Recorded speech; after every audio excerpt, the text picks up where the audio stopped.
Welcome back, Mongo Fix. Well, this cousin Charlie Weed Whacker, and he want to change this head to one of these brush cutter things. Always good idea before you start, check out the back and see if you're Weed Whacker in that list of compatible machines. And it on there, Echo. Looked like somebody bought it and it might not have worked for them, so they returned it. So first thing we got to do is take this trimmer head off.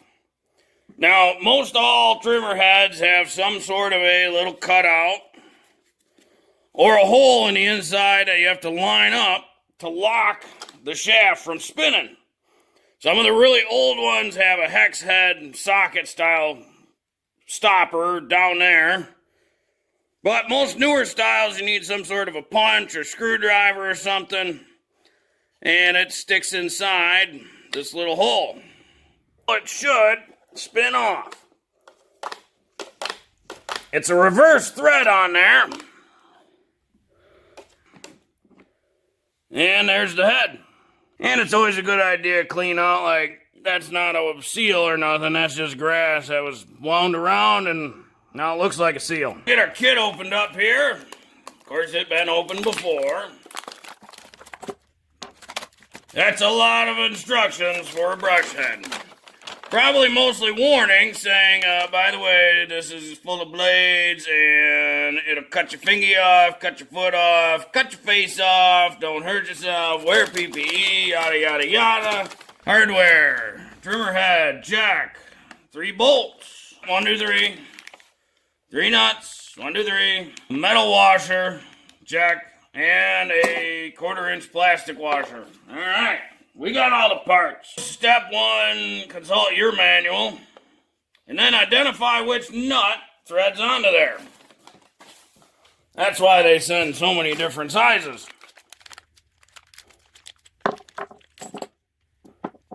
So if your head is recessed threads, then you'll use the bolt.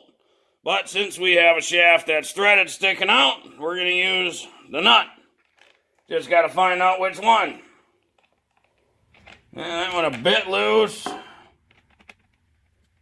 That one too small. That one's way too big.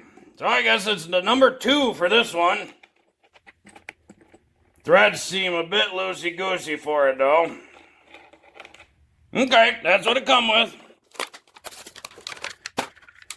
And like some goofy saw blade type things going on. We take our number 2, got number 2 on it, keep it simple. Take that, slide it in the trimmer head, and then we're supposed to put the metal washer on there. We got the metal washer on the threads, and then we just spin this guy on.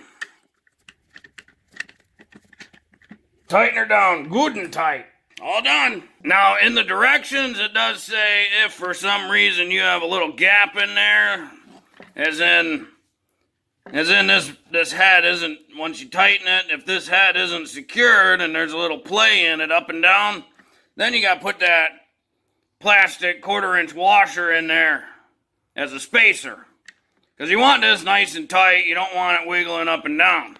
But this one's good as is, so we're good to go. So when you get the RPMs up to speed, these blades will swing out and keep them straight. And then when they start hitting stuff, they'll swipe along it. Idea being these teeth will start cutting the thick brush and small trees and whatnot down. Well, Mongo don't have a lot of brush, but a bunch of really thick weeds next to a pine tree. We see how this thing does. Normally, thick weeds kind of hard to cut with a string trimmer.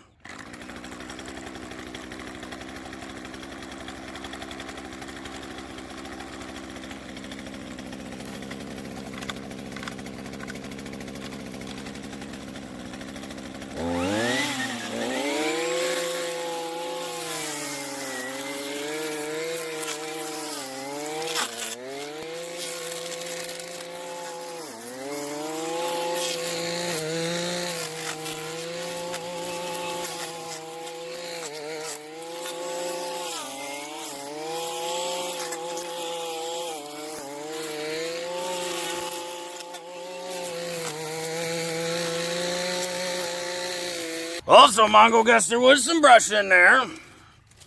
Cut that guy pretty good. Chewed up a couple tree branches.